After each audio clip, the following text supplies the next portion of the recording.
So, ang stopover, mabilis lang. Hindi siya talaga lunch. The lunch will be in Calaruega, but you can buy something here in the gas stations. Ayan. Bawal. Bawal ang alak. Ayan, pwede yan. Mga ganyan. Tsaka water. Ayan, yan yung mga bibili niya. So, may McDo sa unahan, then Starbucks in front of it. Okay. So, this is the Starbucks in front of McDo. May mukhang maganda. Wow! Oh my God! Sorry. So nice! Oh my God! Ang ganda! Oh my God! Ang ganda! Wow!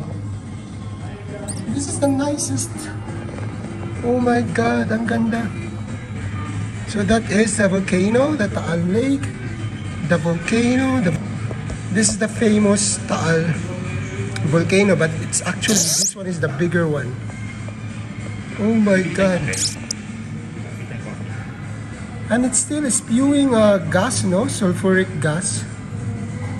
The smoke. So we are in the hidden Starbucks in Tagaytay. Ayan.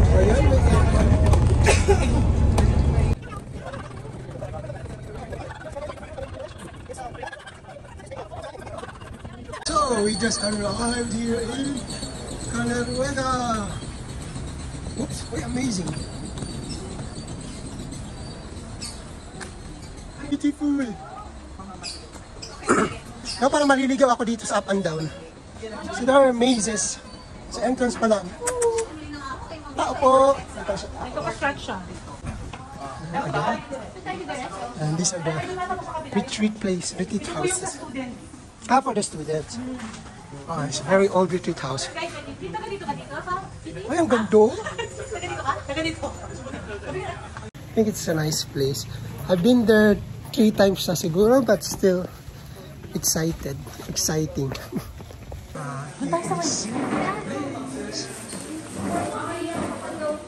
So, I'm going to rest for now. First observation, nakakabingi yung katahimikan, except sa mga retreatants. Ayun, may ingay, may sasakyan yata.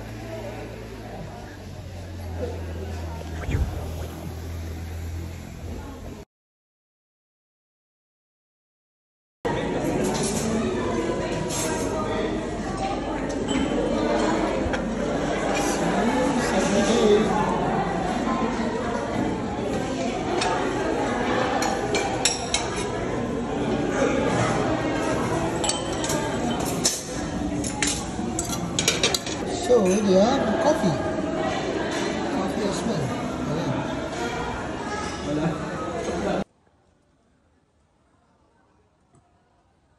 Sir, parang nagtutur lang tayo, sir. Yun yung mga edge ng mountains, na maraming clouds. Bonjour. Habla español? Sa Spain, Señora, habla español? No, de nada. Sprechen Sie Deutsch.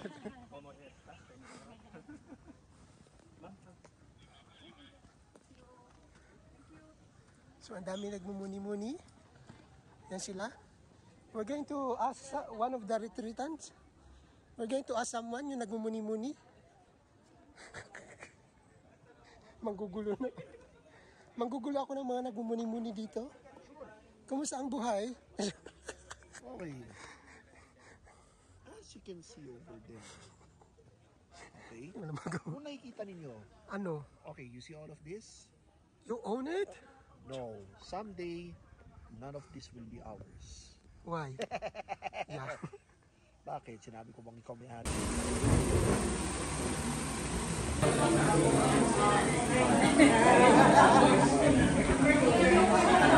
Picture.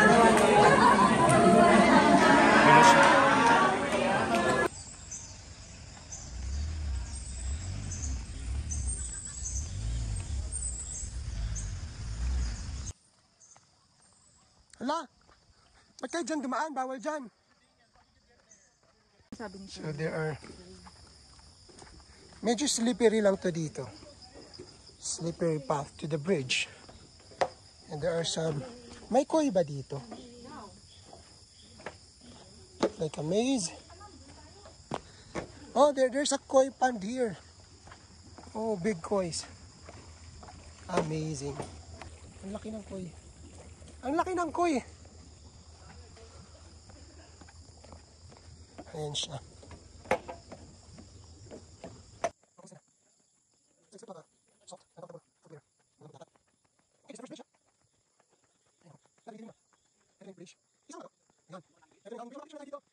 So, this is the hanging bridge. So, it should be... So, I am in the middle of the hanging bridge. It's wobbling a bit. And it's like a mystery down there.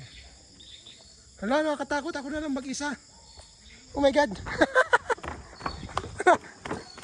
Uy, wait. O, bawal pala dito ang mapasaway, mga pasaway. Uy, wait lang. May mumu. Oo, ma'am. Yung may chapel doon. Ha? Yes, ma'am. Meron doon chapel. Ano yan? Anong church yan? Medyo maputik lang, ha? And there are cows. Alam, may mga aso. May mga aso. Ang dami. Nangangagat ba yan?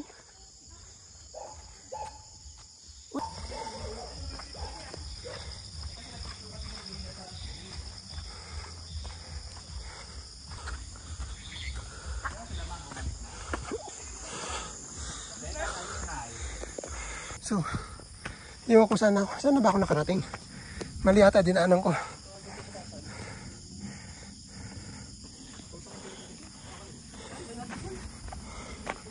Pagod na. Dulo. Ano ko? Hi, survive. Ito yung top of the mountain chapel. May signal? Wala. So, you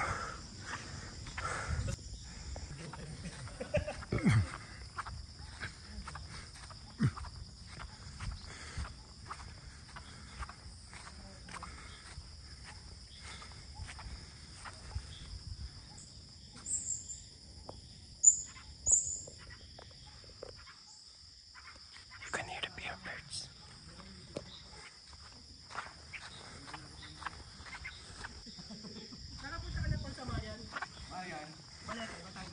So we just started climbing the Dominican steps and ngayon pa lang pagod na ako. Halfway na ba? Ay naku, ito. Ang taas, sir. Oh my God, ang taas. Okay kasi simbahan eh. Pero actually, pareho lang yun din yung height nila. Hala. Ay, doon tayo punta. Pagod na ako. Dali, dali. You know what that mountain range is? Is that Sierra Madre? No. Mount Batulao? Yung nakatatakpan niya yung ano, clouds. Oh my God! Close. Akala ko dead end. Hindi, close to God. Hala. Challenge talaga to. Talaga.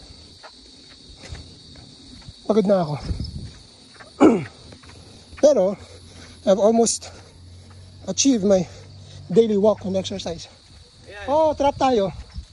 Hindi, ganun din, sir. So this is the accommodation. You are very close to nature. Ito yung titirhan nyo. Oh, we're back to our place. Instagrammable.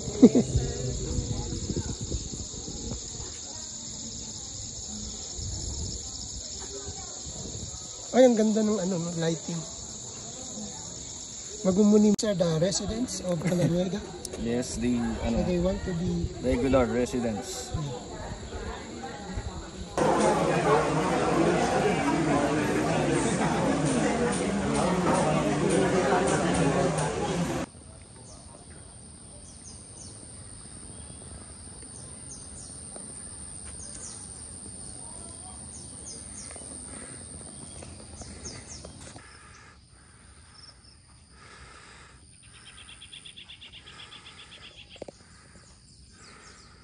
These are our little houses.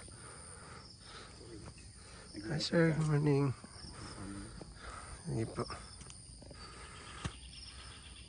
Sampai pababa rito sa parkingan. Hindi ko na alam sir eh.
Hello guys, some reminders and tips on how you're going to get the most of out of your stay in Caleruega. So here are my tips now and what to expect, what to prepare and bring. So I think you were instructed already by your leaders, by your class presidents and your guardians. So as much as possible, wear comfortable, decent, good for 3-day, almost pambahay, but of course decent, hindi naman yung kasando. Not too formal because it's a retreat, no? Mag-meditate kayo, mag-pray kayo, mag-share kayo. So comfortable clothing. Again, not sando, not sleeveless, bawal yon. Not too formal. Do not forget to bring your medicines, your personal stuff. Sometimes it can be rainy there, so umbrella or raincoat, bring it. And what to expect, so usually may meet up naman sa bus, doon na kayo dumiretso sa loob ng university. So usually may naka-assign naman na bus number sa inyo. Then siguro advice ko, bago umalis yung bus, mag-CR muna kayo kasi mahirap na baka abutan along the way. So hindi man pwede mag-stop over just anywhere, no? So may designated stopover lang. I think it was in my experience, you've seen in the video, no? Sa ano lang kami sa gas station. Don't forget to sign in your attendance on the bus. The travel time is around maybe 2.5. In our case, 2 hours and 15 minutes lang, so medyo mabilis kami. And we left the university on time and we arrived, I think, earlier than expected. So as much as possible, do not distract the driver, no? Kung hindi naman emergency or ano yung mga concerns nyo, maybe you can talk to your guardian, assigned professor in your bus, or to your class presidents. So in Caleruegas, as you can see in the video, it might be, most probably it might be cloudy, rainy, very good sana if sunny. It is not actually too cold, so kahit t-shirt okay na. Maybe sa gabi, medyo lumalamig ng konti. But the temperature is about 29 or 30, 27 siguro sa gabi. So, in most cases, yung mga rooms walang aircon. Pero malamig-lamig naman. Basta, as much as possible, you follow the time, the scheduled time to sleep, no? Huwag kayong magpuyat kasi mapapagod kayo. It's important that you rested the whole night para for the next day, ready na ulit for the retreat. So, no need to bring too much snack, but a handy, small snack siguro pag nagugutom kayo, then pwede naman. Food and drinks will be provided there, breakfast, snack, lunch, snack, and then dinner, provided doon. Yung mga snack, light lang naman, no? Hindi yun party guys, so expect that it will be a very good encounter. You isolate yourself from the toxicities in life, from the city living, no? It's a very nice experience. And of course, show respect and be courteous to everyone. Okay? Especially the staff there, our driver, and the organizers, your classmates, and the class presidents, and other retreatants as well. So, ang daming lessons. I will not preempt you now, but you will learn a lot. You will discover, you will realize a lot of things in life, and the importance, the value of of your faith, of your family, and of course your friends. So enjoy, guys. See you around there. Bye bye.